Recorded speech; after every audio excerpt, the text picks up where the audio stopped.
I'm here today with Wayne Smith, former All Black and All Black coach and also former Waikato University student. And we're just going past Student Village, which is where you used to live, yeah?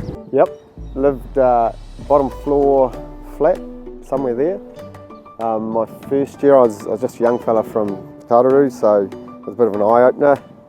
But I had a great year, had a really great year here with, made a lot of friends. Only downside for me was breakfast, where you had powdered scrambled eggs, which I used to gag on. But other than that, had a great first year at university here. What did you think you were going to be, or what were you studying? What did you have in mind? I didn't really know. My only dream when I left Tararoo High School was to go back and play for Tararoo seniors, or athletic seniors at the time. I didn't really know sort of professionally what I wanted to be, but I'd done reasonably well in geography at school, my final year in bursary, and so I thought, well, I'll study geography, so I did social sciences here. I don't think I'd be remembered as an academic here, but and ironically, the two courses, so I did a lot of my courses in the first couple of years that fitted in with my rugby training, because that was where a lot of my interest lay. And ironically, two of those were psychology and sociology. And in my career, they're two areas that I think have really helped my coaching. So yeah, I got a lot of benefit out of the years here, and also teaching really good habits around persistence and studying in your own time and being self-motivated and self-reliant. I think it was a really good period for me. Good years. Good years, yeah. I suspect this building wasn't here when you were here. This is the academy, the Gallagher Academy. There wasn't a lot here in my years. It was 44 years ago when I started. So it was a reasonably small university, but hugely academic, and was building quite a good reputation. But yeah, didn't have a lot of these buildings that are here now. No cafe. No, only instant coffee. Yeah. Well, let's go and have a real coffee and we'll talk some more. Okay, thanks, Alec. You came to uni to study social sciences. What did you think you were going to be? I was inspired at high school by a teacher called Raz Zachariason in geography. It's the only subject I did any good at in my bursary.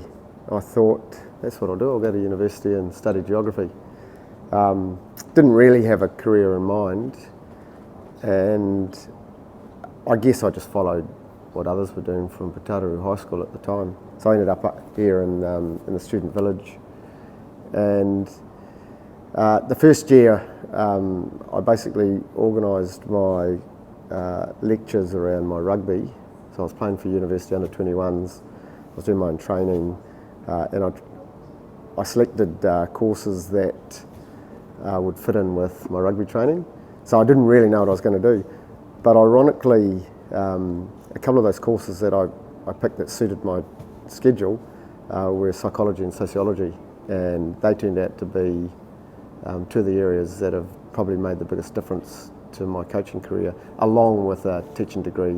After I did my honours in geography here, I did a teaching degree or a Div C year down in Christchurch, and I think those things were a big influence on my career. Yeah, I was going to say, how much influence has your degree been? So, you know, when you came to be a coach, was that something you were conscious of? Not really. So essentially I wanted to be a geography teacher. I did some relieving work at St Bede's College down in Christchurch. But in those days, the game was amateur in those days, and you trained at night for your club, you trained at night for Canterbury. The All Black tours were longer. We didn't get paid when we were away on tour.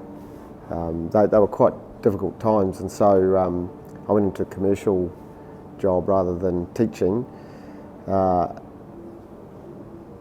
in the late 80s, I'd been in Italy, and I started doing a wee bit more teaching at St Bede's as a part-time job.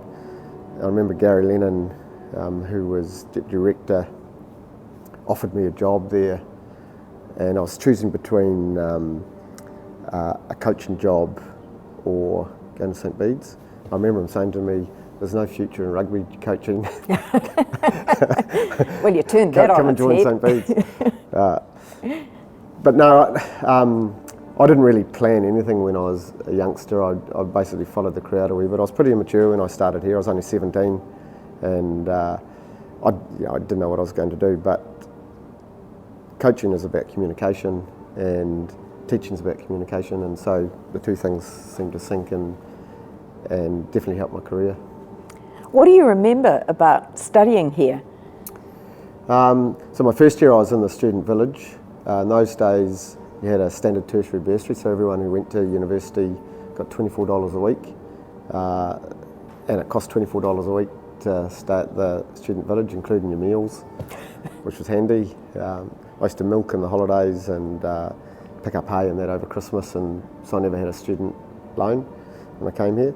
So that first year really sticks out. In the student village it was pretty social, as you can imagine. And I came because rugby was just a sport, like it wasn't professional.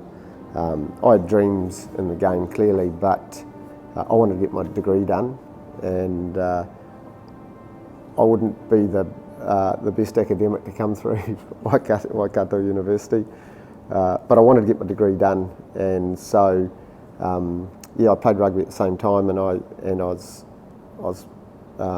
pretty keen on making sure I trained like a provincial player would train, but I wasn't a provincial player. I was, my dream was to play for Patauru, basically Patauru seniors.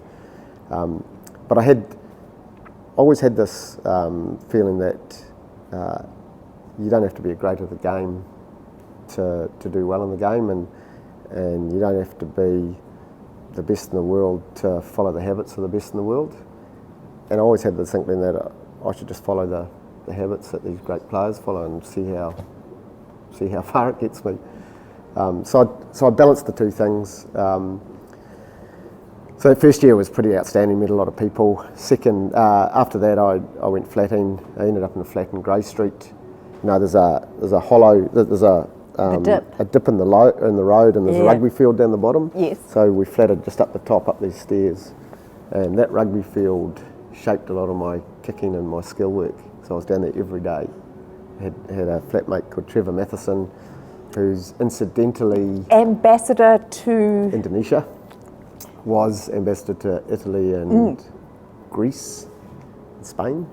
So he and I were best mates. We flatted together, played footy together, and we used to go to Claudeland's race ground because he was a good racing man, Trev. But he used to come down to the ground and retrieve the ball for me for my kicking training. Oh, kind soul. Yeah. But all I can remember in those days living there was the fog. We don't get the fog today like we used to have, but it was just, you're always immersed in fog. In this professional era, would you still recommend that players do get some kind of tertiary education, or do you think it's not necessary now? No, I think the key thing is that players have a career in mind, and I think trades are every bit as important as a tertiary education. So I just encourage players to do what interests them and what they're capable of doing. And also today, like in my day, because the game was amateur, as I said, essentially you went to university and you finished your degree as quickly as you could, and then you got into the workforce. Today, for a player who's in an academy or on maybe a development program with a Super Rugby team or in a Super Rugby squad, they've already got a career in mind for a few years as a professional rugby player. They get the opportunity to reduce the number of papers they do in a year, so that they can get that balance for both careers, and they've got a longer period that they can do the degrees in. But I think it's really important that they have something not only for the future but for the present, because I think certainly for me, having rugby helped my study, helped my academic career, But also having study helped my rugby because I enjoyed it a lot more, and I couldn't wait to get back out on the field, out of the classroom and onto the field. So how did rugby help you study? I'm not someone who can be stuck in a room all day reading books and studying. I needed something physical, to break that up, and rugby was it for me. So I think it freshened me up, allowed me to concentrate better when I did study. I knew I had short periods of study, and then I'd get some rugby training or go out for a run or have a game or whatever. So I think the two things were complementary. Are you a believer in lifelong learning? Yeah. I'm a real believer that a growth mindset's really important.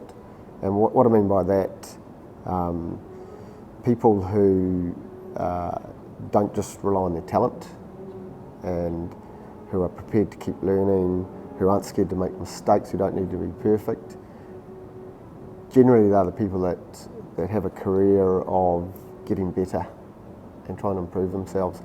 And I think they are the people that succeed in whatever they do, whether it's sport or career, probably both.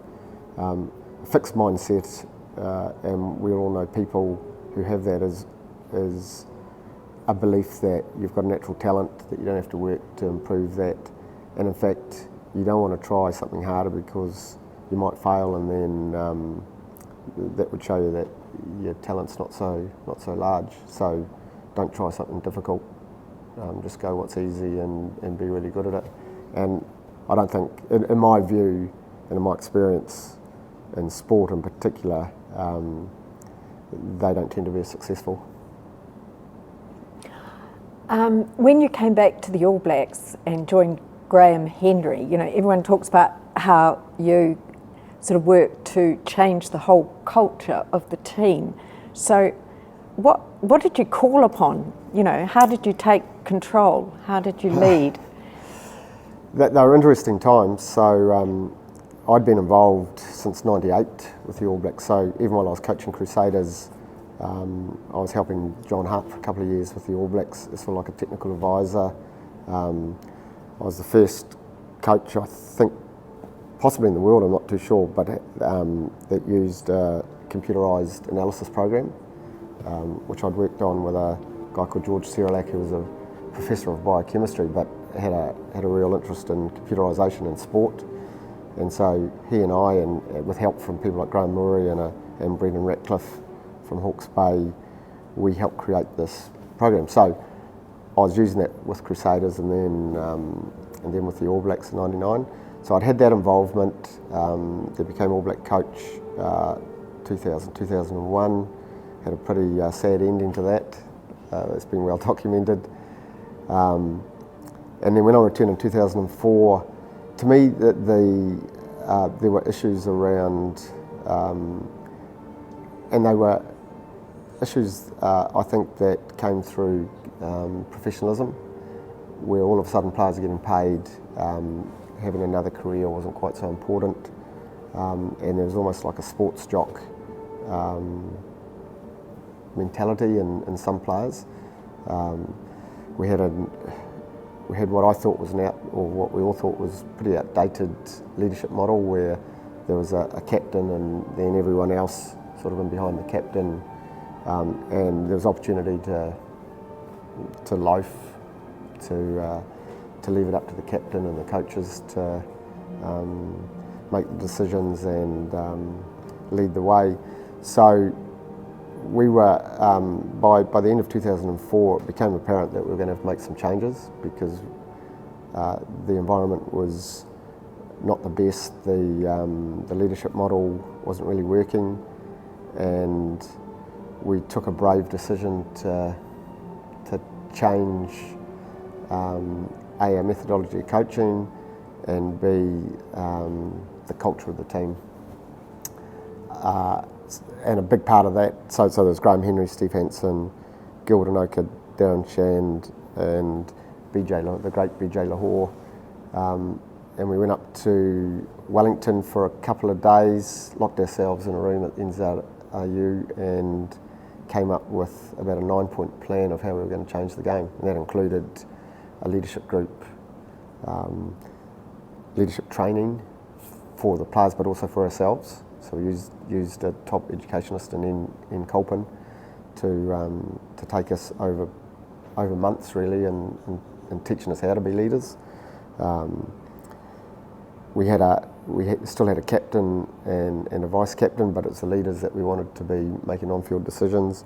We made our trainings way more specific to the game. We brought in a mental skills program that was less in the classroom and more on the field. So we were determined to take it onto the field, so it was applicable during the game. Brian Lahore coined a phrase, better people make better All Blacks. So we decided to start selecting on character as much as talent. So there were all these initiatives that came in place, and at the time, there was a fair bit of criticism from the media around what we were doing, and there were a lot of things that we didn't know what we were doing. But you kind of stuck to your guns. We tried I guess things. you called upon some of your university experience, your psychology, your philosophy at that point. I'd called on that experience years ago. So, ironically, I did a geography degree, but part of me wanting subjects that fitted in with the degree and also fitted in with my rugby training was that I did psychology and sociology, not for any ends other than getting my degree. But of course, through time, they had a real effect on me, and the first one was in 1982. I was sort of up and down as a player. I'd have a good game, then I'd have a poor game, and I had very little consistency. So I turned to sports psychology as a key to become more consistent. So that included imagery, a pre-game routine, all sorts of things that I was using. I met Gilbert Anoka at Hillmorton High School, who was a teacher there. He was studying psychology, and he was captain of New Zealand volleyball team at the time. So he was helping me with some ideas. So it really made a big difference to my rugby career. It took out the spikes and made me slightly more consistent, just enough to be okay. And then when I started coaching, I became player coach of Canterbury B in 1988 with John Phillips, and then I became head coach in 89 and onwards. And from 89, Gilbert Anoka has been a constant in my coaching teams. So even in 1989 with Steve Hansen as our captain, we were doing 20-minute sports psych sessions before we ran out to train. The boys all had an exercise book. The front of the book we made notes from Gilbert's sessions. Middle of the book we had a what if section where we went through how we would deal with what ifs in the game and prior to the game, and what if the bus broke down, and what if this happens in the game, what if we're down by 5 points, all that sort of stuff. And then at the back of the book we had a glossary of terms. Now this is 1989. You can imagine, I think most rugby people thought I was mad. I was going to say, it was turning a whole kind of philosophy on its head, wasn't it? Yeah. It was becoming a thinking man's game as opposed to a kind of that was physical. The idea. That was the idea. You still got to be physical. But my attitude was, like, the game wasn't professional, so my career didn't depend It didn't hinge on it, No, eh? it didn't hinge on what I was doing as a coach, and I just thought, rather than follow the herd, I wanted to do something that was different and something that I felt in my day as a player, our All Black coaches, for example, were man managers, and they allowed the players to coach, and they gave a lot of responsibility to leaders within the team to take the backs away and take the forwards away.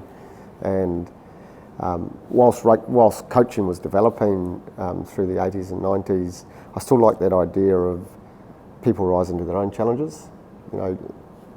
Players won't necessarily rise to my challenge or any coach's challenge, but they will rise to their own challenges. So I suppose at that time I was trying to work out ways of how do we do that? How do we integrate the players into our coaching? How do we involve them to the extent that they own the team culture and they own what the legacy of the team's going to be. And so we just tried things. Do you still, or do you enjoy watching rugby now, or do you sit there and get all analytical? I wouldn't do it like that, kind of. No, funny enough, I don't get that analytical.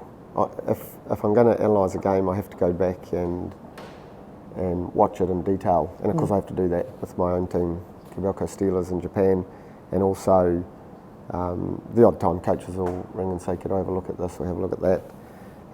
But essentially I'm the same as every other fan. Like, rugby is my life. If I've got a free Saturday, I'll go and watch Hotapu play in a local game in Cambridge. The odd time I'll go down and watch Pataru play. You know, I just love the game, and I can watch it like everyone else at home. I prefer to, at this point, I prefer to watch a test match on TV at home with a beer in my hand rather than amongst the crowd. I don't know why that is, but that's how I am at the moment. And I just really, really enjoy the game. Really enjoy not having to sit there and analyse it. What about your boys? Are they rugby players, or what path did they follow? So both my boys are academic. Nicholas, I've got twin boys who are 36, sorry, I aged them by one. Nicholas is an assistant professor at a university in China, and has we've got a grandson over there. So he studied, he did his doctorate in the Europeanisation of the Russian states. He's actually published a couple of books, so he's doing really well. And Joshua, another son, he started university late, and he's just embarking on a master's at Canterbury University in history. They both love rugby. Didn't really play. Nicholas played a bit. They played when they were kids. But they enjoy all sports. They enjoy American sports, but hugely passionate about rugby, and been good advisors to me over the years. I'll bet. There's a famous story in the family where people will probably remember one of my first tests in charge as All Black coach was 2000, the game that's called the Game of the Century in Sydney, where we had 109,000 against Australia. It was a world record crowd.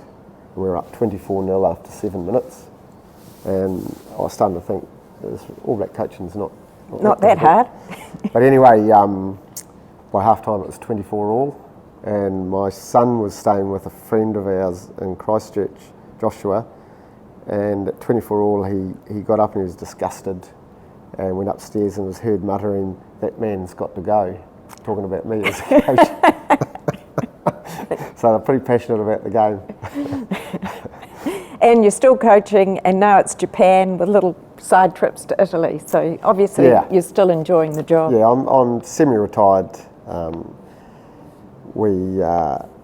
But we love what I'm doing in Japan. Trish and I, we love going over there. It's a great society. It's a really honest society. With Kobelco Steelers, Kobe Steel, they're a really old club, 92 years old, got a huge history, showed a lot of resilience during the earthquakes in 95. We've got a real legacy, building a real legacy in the club. I've got some really good players there. Daniel Carter's one, and Andy Ellis, Tom Franklin, Richard Buckman, Hayden Parker. They're all really good rugby people who are helping develop our culture at the club and helping the Japanese boys with the game. So I feel really privileged to be involved with them and be at the club. And looking forward to the World Cup in Japan. Yeah, I'll be over there already for pre-season with my club, and I've got a group of people coming over for the semi-final and final, so Trish and I will be looking after them. I think it'll be sensational. Like, we already, even for our club rugby, we'll get good crowds. So we'll get between 12,000, 16,000 for a club game at home. The final last year against Suntory was up at their home ground in Tokyo, Prince Chichibu Stadium. I think it holds 25,000. That was a sellout. Dave Dillon, who's my head coach, he and I went to the university final the week after our top league final, and that was a sellout. 25,000 at the same ground. So there's an interest in rugby. It's not their number one sport clearly, but there is an interest there. And I think for the World Cup, there will be a huge amount of interest, huge amount of following. I think Japanese people will get behind it. Great. Meanwhile, welcome back to Waikato, and congratulations on being a distinguished alumni. I'll break out in a sweat thinking I've got to go to an exam or write another essay. No exams with this paper, you're quite all right. No. Thank you. Pleasure. Great being here.